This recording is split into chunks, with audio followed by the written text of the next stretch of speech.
नमस्कार दोस्तों स्वागत है आपका वर्मा लर्निंग पॉइंट चैनल में। और इस चैनल पर आप देख रहे हैं सामान्य विज्ञान के अंतर्गत बहुत ही इम्पोर्टेंट क्वेश्चन सीरीज। और चलिए शुरू करते हैं। क्वेश्चन नंबर 1 देखिए, मानव कान किस आवृत्ति से अधिक वाली ध्वनि को नहीं सुन सकता है।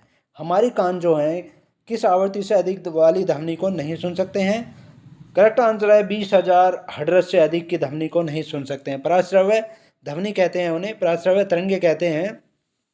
20,000 हर्ट्ज से अधिक की जो तरंगे होती हैं, ध्वनि वाली तरंगे, उनको पराश्रव्य तरंगे कहते हैं।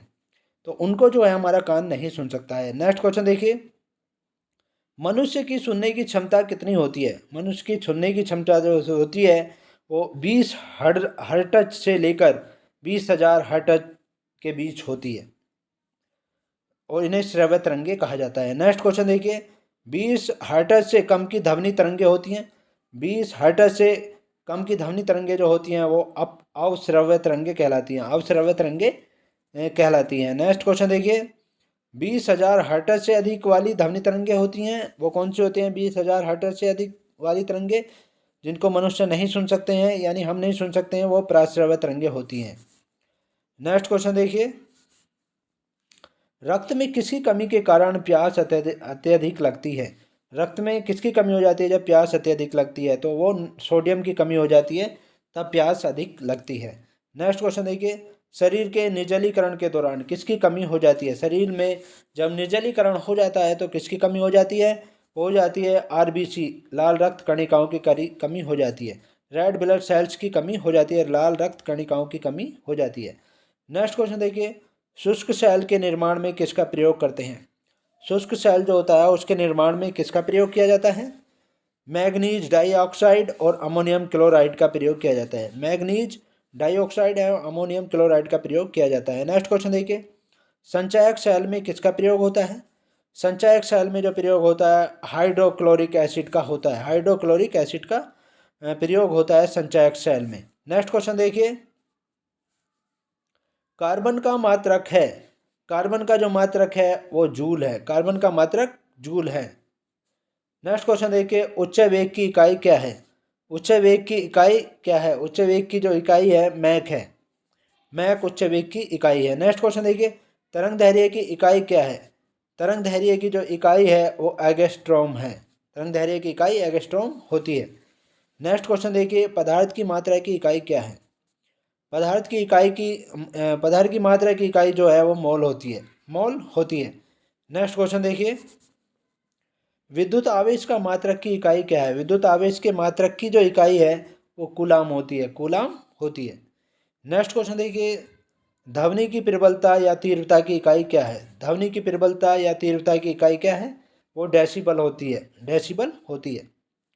नेक्स्ट क्वेश्चन देखिए, ल्यूमेन किसका मात्रक है। ल्यूमेन जो मात्रक होता है, ल्यूमेन वो ज्योति फ्लक्स का होता है। ज्योति फ्लक्स का मात्रक ल्यूमेन होता है। नेक्स्ट क्वेश्चन देखिए, भौतिक मात्रा ज्योति की इकाई क्या है। भौतिक मात्रा ज्योति की इकाई क्या है, वो है लक्स। लक्स होती है। भौतिक मात्रा ज्योति की इकाई होती है लक्स। नेक्स्ट क्वेश्चन देखिए, कैंडेला किसका मात्रक है। कैंडेला जो है ज्योति तीव्रता का मात्रक होता है। कैंडेला ज्योति तीव्रता का मात्रक कैंडेला होता है। नेक्स्ट क्वेश्चन देखिए, मानकों की अंतर्राष्ट्रीय पद्धति कब लागू की गई। मानकों की जो अंतर्राष्ट्रीय पद्धति लागू की गई थी वो 1971 ईस्वी में की गई थी। 1971 ईस्वी में की गई थी। नेक्स्ट क्वेश्चन देखिए, हर्ट्ज क्या मापने की इकाई है। हर्ट्ज क्या मापने की इकाई है, तो करेक्ट आंसर है तरंगों की आवृत्ति मापने की इकाई है हर्ट्ज। नेक्स्ट क्वेश्चन देखिए, आवेग का मात्रक क्या है। आवेग का जो मात्रक होता है वो न्यूटन मीटर होता है। आवेग का मात्रक न्यूटन मीटर होता है। नेक्स्ट क्वेश्चन देखिए, विद्युत मात्रा की इकाई है। विद्युत मात्रा की जो इकाई है एम्पियर होती है, यानी एम्पियर जो है विद्युत मात्रा की इकाई होती है। नेक्स्ट क्वेश्चन देखिए, एसआई पद्धति में लेंस की शक्ति की इकाई क्या है। एसआई पद्धति में लेंस की शक्ति की इकाई जो है डायोप्टर होती है। डायोप्टर होती है। नेक्स्ट क्वेश्चन देखिए, यंग प्रत्यास्थता गुणांक का एसआई मात्रक है।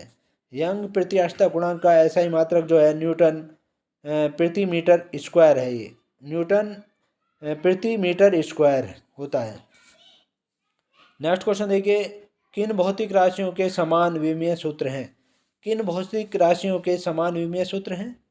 तो ऐसी भौतिक राशियां हैं जिनके समान विमीय सूत्र है। एक तो कार्य एवं ऊर्जा के दोनों के समान है, आवेग एवं संवेग के विमीय सूत्र समान है, भार एवं बल के विमीय सूत्र समान है। नेक्स्ट क्वेश्चन देखिए, एक खगोलीय इकाई संबंधित है। एक खगोलीय इकाई जो संबंधित है वो सूर्य एवं पृथ्वी के बीच की दूरी से संबंधित है। सूर्य एवं पृथ्वी के बीच की दूरी से संबंधित है खगोलीय इकाई। नेक्स्ट क्वेश्चन देखिए, विकृति कैसी राशि है? विकृति जो होती है वो अविमीय राशि है। अविमीय राशि है जिसकी कोई विमा नहीं होती है, वो राशि होती है। नेक्स्ट क्वेश्चन देखिए, बल आघूर्ण सदिश है या अदिश राशि है? बल आघूर्ण सदिश राशि होती है। बल आघूर्ण सदिश राशि होती है जिसे दिशा की भी आवश्यकता होती है। नेक्स्ट क्वेश्चन देखिए, संवेग अदिश है या सदिश? संवेग जो है अदिश है या सदिश? संवेग सदिश राशि है। नेक्स्ट क्वेश्चन देखिए, आयतन सदिश है या अदिश? आयतन जो होता है वो अदिश होता है, इसको दिशा की आवश्यकता नहीं होती है। नेक्स्ट क्वेश्चन देखिए, वस्तु को गर्म करने पर उसके अणुओं की चाल बढ़ जाती है। वस्तु को यदि गर्म करें तो उसके जो अणु होते हैं उनकी चाल बढ़ जाती है। नेक्स्ट क्वेश्चन देखिए, किसी वस्तु का ताप किसका सूचक है? किसी वस्तु का जो ताप है वो सूचक होता है उसके अणुओं के औसत गतिज ऊर्जा का। उसके अणुओं के औसत गतिज ऊर्जा का सूचक होता है। उसके अंदर जो अणु होते हैं उनकी औसत गतिज ऊर्जा का सूचक होता है वस्तु का ताप। नेक्स्ट क्वेश्चन देखिए, वस्तु का ताप सूचित करता है कि संपर्क करने पर उष्मा, वस्तु का ताप जो सूचित करता है वो ये करता है कि संपर्क करने पर उष्मा अपेक्षाकृत कम ताप की वस्तु में से उस वस्तु से प्रभावित होगी। कम ताप की वस्तु में उस वस्तु से प्रभावित होगी। नेक्स्ट क्वेश्चन देखिए, किसी वस्तु के ताप में वृद्धि का अर्थ है कि उस वस्तु की किसी वस्तु के ताप में यदि वृद्धि हो जाए तो उसका अर्थ होता है कि वस्तु की उसमें ऊर्जा बढ़ रही है, वस्तु की उसमें ऊर्जा बढ़ गई है। नेक्स्ट क्वेश्चन देखिए, जब किसी वस्तु को ठंडा किया जाता है तो उसके अणुओं जब किसी वस्तु को हम ठंडा करते हैं तो उसके अणुओं की चाल जो है घट जाती है। गर्म करने पर बढ़ जाती है और ठंडा करने पर घट जाती है। नेक्स्ट क्वेश्चन देखिए, ऊष्मा एक प्रकार के ऊर्जा है जिसे कार्य में बदला जा सकता है। ऊष्मा जो है एक प्रकार के ऊर्जा है जिसे कार्य में बदला जा सकता है। नेक्स्ट, इसका प्रत्यक्ष प्रमाण सबसे पहले किसने दिया? इसका प्रत्यक्ष प्रमाण जो सबसे पहले दिया था वो दिया था रमफोर्ड ने दिया था। रमफोर्ड ने दिया था। नेक्स्ट क्वेश्चन देखिए, किस वैज्ञानिक ने सर्वप्रथम बर्फ के दो टुकड़ों को आपस में मिलाकर घिसकर पिघला दिया?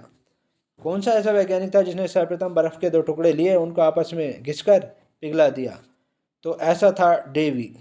डेवी ऐसा वैज्ञानिक था, साइंटिस्ट था जिसने ऐसा किया। तो ये थे बहुत ही महत्वपूर्ण क्वेश्चन। इसके नेक्स्ट पार्ट में आपसे फिर मुलाकात होगी, तब तक के लिए शुक्रिया। Thanks so much.